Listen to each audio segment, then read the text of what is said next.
So effective immediately, we are increasing the price of data recovery to $600. Um, just because I'm pretty sure everybody is with me on this that does microsoldering. $300 is not a very cost-effective um, service for data recovery. From a business perspective, it might sound a lot to the customers, but as a service that we offer, it's just 300 bucks. I mean, the time that we spend on these things and the success rate is not great on these things, Um, so at 300 bucks, when a data recovery job comes in, I don't even really want to do it, to be honest with you, because I know that it's going to take me sometimes days, and chances are I'm not going to be able to recover data on it, because you're looking at probably maybe 25%. I have to go back and look, but maybe 25% success rate, right? So I'm gonna go ahead and I'm doing it. 600 bucks data recovery. That's gonna I think that's gonna give us incentive to work on these devices, and I think it's gonna get us make us better at recovering data on these phones, because we're gonna want to learn more. When there's a bigger prize at the end of that. So that's what we're gonna do. So I have an iPhone 6 here. It's not water damaged, and this is going to be a bad example of a tough job, because I've already inspected the board, and I'm pretty sure I know what the problem is already. But it's an iPhone 6, and I'm just gonna tell you what I initially do when I get one of these boards in for data recovery. I mean, first thing I always do is really just check VCC main for short. Almost always. And it is shorted. And if it's still in the housing, you can actually test this line right here, this cap right here, and this will also go across it. And VCC main is shorted. Okay, so now I'm thinking, okay, this is an iPhone 6, all right, and you look at CF 520 52C 5202. All right, that's a pretty common cap right there to get shorted, and that doesn't look like it's bad. Usually one end is black or something like that, and you'll see a little corrosion on there. That doesn't look bad. And then number two is this backlight, right? And look, you can already see it right there. So I can guarantee you right now that I'm gonna take these two caps off, and that's gonna relieve the VCC main short, and that's gonna bring us to business. So that's why I'm saying this is a bad example. That's why I'm saying that this is going to be a bad example of data recovery. Taking forever. This is probably going to be one of the easy ones. But when I say I'm going to increase the price of data recovery, it's going to be on drop damage / water damage phones. I think I'll probably still take these on as no power, which is what they are.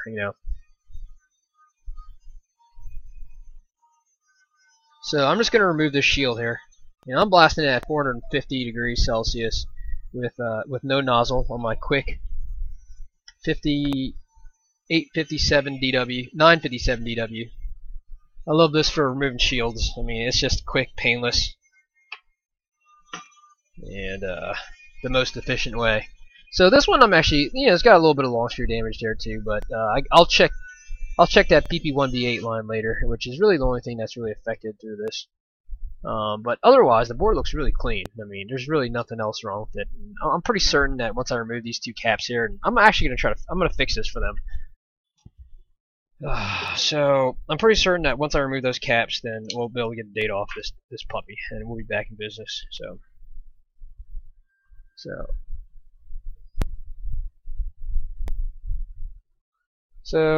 just use some heat sinks, Kapton tape, whatever, to cover the CPU, and then this little LDO right here, which is the Touch ID LDO, that almost always comes undone when you're putting heat close to these puppies right here. So So I really just use brute force. You know, I use a little bit of heat, but it's almost always brute force to kind of just pluck these caps out of the way. You want to be careful a little bit because sometimes you'll rip the pads, but with these big caps, the pads on the caps will break before the pads on the logic board. So I don't think you really need to worry about that.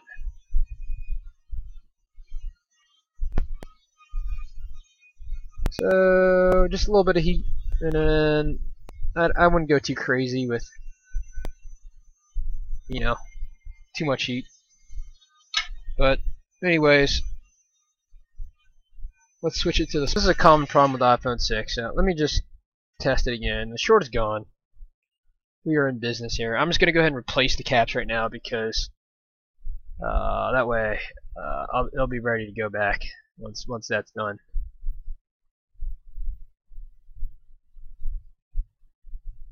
So the thing is this, I mean, these data recovery companies, these forensics companies, I mean, they charge, from what I understand, they charge an upfront fee just to inspect it.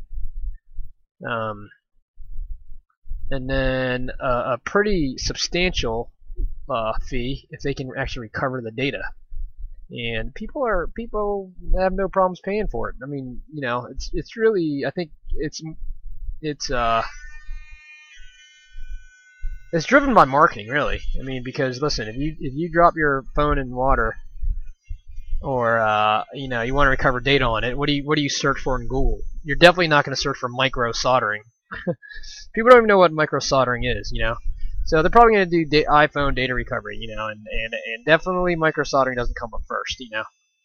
The only way that micro soldering will even come up is if they go to a shop and shop's like, you know, screen repair shop, and shop's like, oh, we can't fix this. Then then maybe sometimes they'll tell them to go to the web and search for micro soldering. You'll need a micro soldering guy to do this for you, you know. And then that's where our business comes in, you know. So we get business from other shops, data recovery forensic shops, you know. But definitely, if the customer knew that these shops were sending it to us, then and we're charging half the cost. Well, not anymore. Full cost now. All right. So we are in business. VCC main backlight caps. Okay. So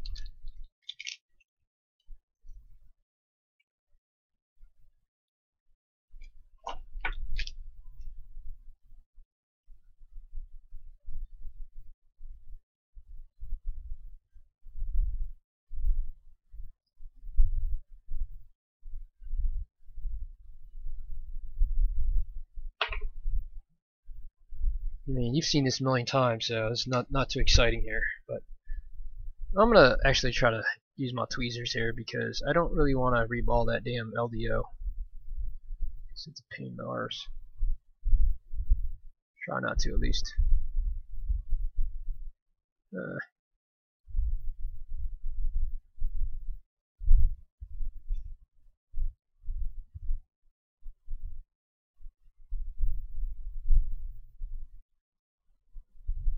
Alright, so let's see if we can get away without reballing this LDO. Let's tend my tip a little bit.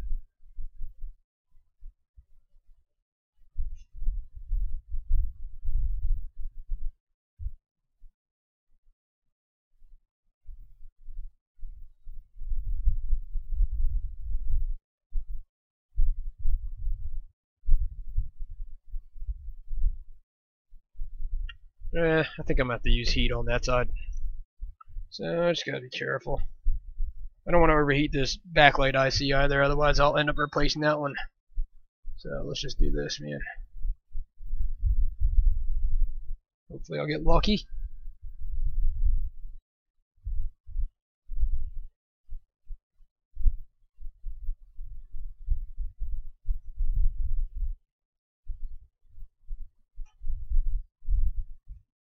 I like nice solid joint, so I really want to see a nice joint.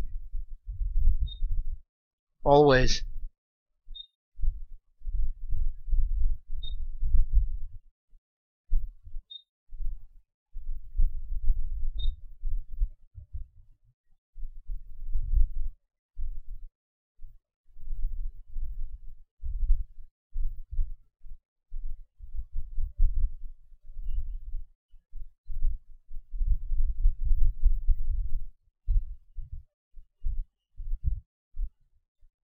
I think I might just call it a day right there. Let's see how solid it is. It's solid enough. And then let's see if this moves. So that doesn't move. I think we are good here. Let's check. So I use diode mode almost always now. Dang. So I'll just check the cathode pins. So this is the top cathode pin, diode mode. It should be right around 0.61. Actually, it's a little hot right now, so it's gonna be a little bit less. 0.39. 0.3. So this will tell me, you know, if the chip is good, and it's also going to tell me if there's a short. So that's why I like diode mode. You don't have to keep flopping around, you know. The only thing is that it doesn't beep. So if you want to, so it's hot now. So I just shorted the ground. Short these pins to ground, and then that'll discharge the caps, whatever's causing it to, the voltage should go up a little bit. 0.57, 0.46, 0.58. It should be 0.61. 0.53 and then 0.61, which is going to get up to once it cools down. So I think we're back in business now. Alright, this phone is good to go.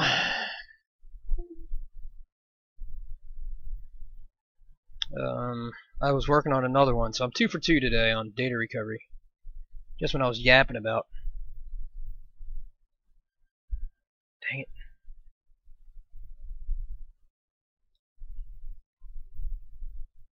Just when I was yapping about how hard these things are.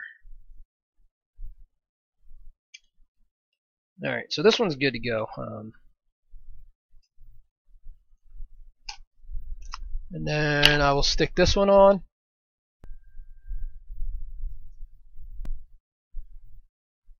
Always ground yourself.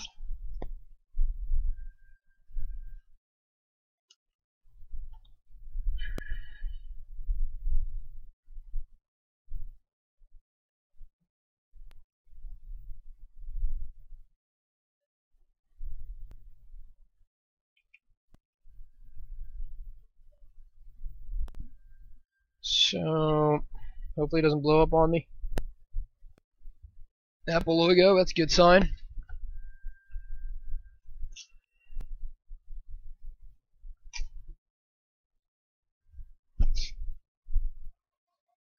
Ugh.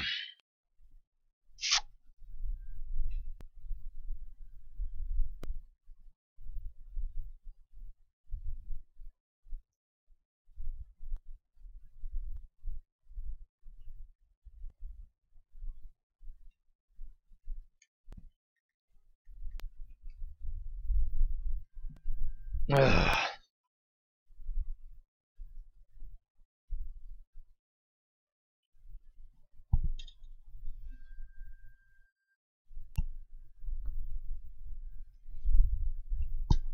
Alright, let's move this down a little bit so you're not staring at my crotch.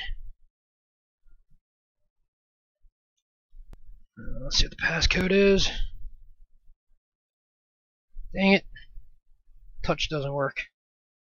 You know what? Maybe it's this damn screen, man. Touch doesn't work. Sucks. Let me try a new screen real quick.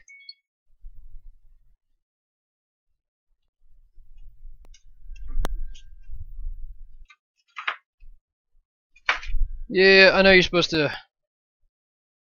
disconnect the screen.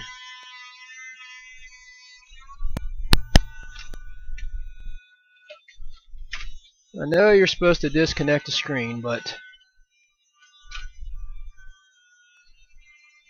just be careful and you'll be alright. What's the worst that can happen, right? You blow a backlight filter.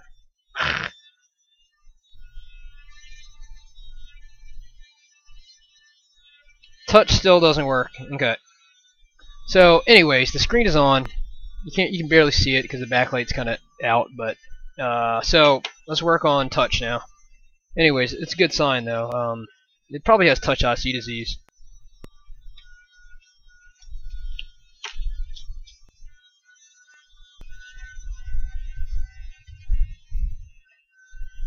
Okay, so let's check B-Sync line. I always check B-Sync line now because of the long screw damage problems that we have. So 4, 8, 10. Check 10. Make sure you're getting about 0.44. That's a good reading right there. And then if you really want to confirm, what you can do is just there's U2403 right there. You can either pry it up a little bit or you can kind of squeeze it in there and just make sure you're getting. Is that it? Yeah, I think that is it. So you just want to measure that last pin and make sure you're not touching ground, which I am. So what you can do is just kind of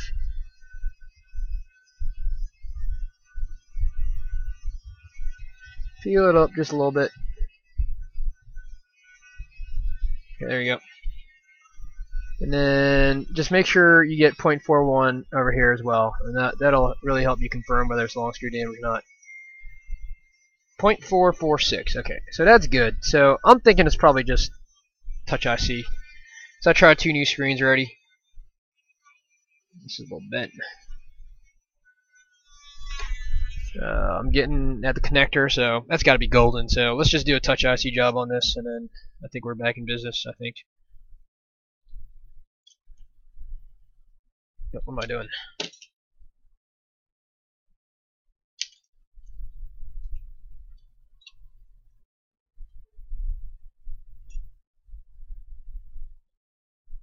Alright.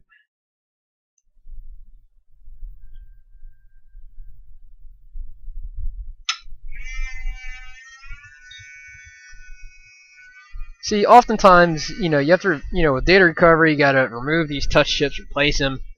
You gotta, like the last one I did, I had to remove Tigris and Q1403 and replace them and stuff like that. I mean, we charge 135 just for a Mason reball, So it would make sense to charge more, I think. Maybe not for the customer, but I mean, I think from a business perspective,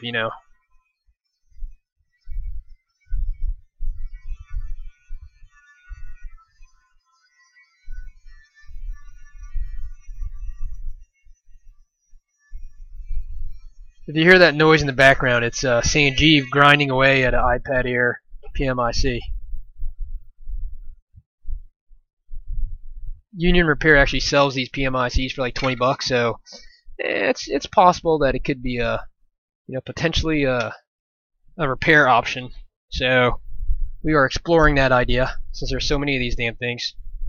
So if you look at it, yeah, definitely touch IC. You see L1 is oxidized, which is also a culprit of touch IC disease. So we are in business here. Just replace this chip, and then we are in business. And this will be one happy customer because his phone will be fully working after this. Uh-oh. That is not an NC pad. Shit.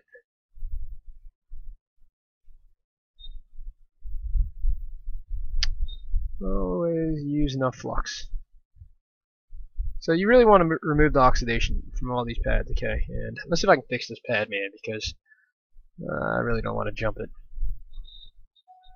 And that is definitely not NC. So let's see if we can just finagle it a little bit without causing too much pain and suffering. I got a little bit something sticking out over here. Just make sure you use plenty of flux, man. Okay, I think we're in business. Let's see, what is this? leftover pads from somewhere. Okay.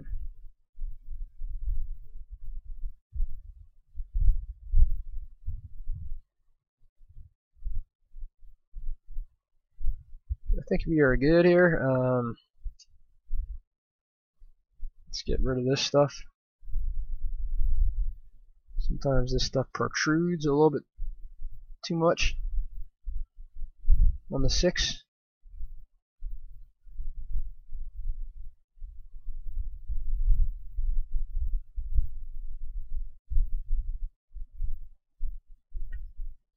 So I guess this makes me feel a little bit better for charging full price on this touch IC repair, or this data recovery, because I had to do a touch job too.